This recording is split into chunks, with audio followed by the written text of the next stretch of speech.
डिसेंबर म्हणजे भारतरत्न डॉक्टर बाबासाहेब आंबेडकर यांचा महापरिनिर्वाण दिवस. संपूर्ण भारत देशासाठी हा दिवस अतिशय दुःखाचा आहे आणि या दिवशी जे अनुयायी चैत्यभूमी दादर येथील चैत्यभूमी येथे महामानवाला अभिवादन करण्यासाठी येतात.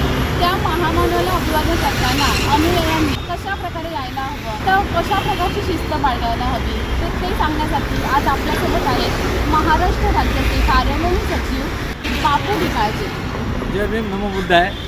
मी महाराष्ट्र राज्य कार्यालयीन सचिव बापू निकाळजे बोलतो आहे. आपणा सर्वांना आव्हान आहे की आजच्या दिवशी आपण ज्याची खावी पोळी त्याची वाजवी टाळी म्हणून आज अभिवादन करण्यासाठी आपण ज्यांच्या हस्तेने अक्षराने ज्यांची आपण पोळी खात आहोत त्यांना अभिवादन करण्यासाठी आपण या ठिकाणी त्यांच्या महापरिनिर्वाणा दिनी यावं आणि येत असताना आपण आपल्या स्वतःची सुरक्षता याजवळ भारतीय बौद्ध महासभेने अनेक युनिट तयार केलेले आहेत. या युनिटमध्ये अनेक पदाधिकारी आहेत. जवळजवळ 11,000 सैनिकांचं आपल्या इथे आहेत, स्वयंसेवक आहेत. हे सर्व युनिट जे आहेत हे आपल्यासाठी कार्यरत आहेत. आपण सुद्धा शिस्तीने कोणताही गोंधळ न करता आपण या ठिकाणी दादर चैत्यभूमीसाठी डॉक्टर बाबासाहेब आंबेडकर महापरिनिर्वाण दिन 69वा दिवस आहे.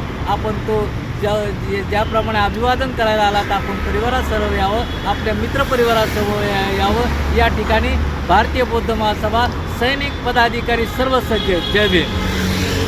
एक कळकळीचं आवाहन केलेलं आहे यांनी की महामानवाला अभिवादन करताना आपण कशा प्रकारे अभिवादन केलं पाहिजे. बाबासाहेब आंबेडकरांनी आपल्याला जे सांगितलं आहे शिक्षणाचं महत्त्व जे डॉक्टर बाबासाहेब आंबेडकरांनी पटवून दिलं, तर त्या शिक्षणाचं महत्त्व राखून आपण आपली वागणूक चांगल्या प्रकारे ठेवू आणि आपली जी कर्तव्य आहेत एक सामान्य नागरिक म्हणून आपलं जे कर्तव्य बनतं शांततेचं उल्लंघन न करणं, उद्याच्या दिवसाचं गांभीर्य राखूनच आपण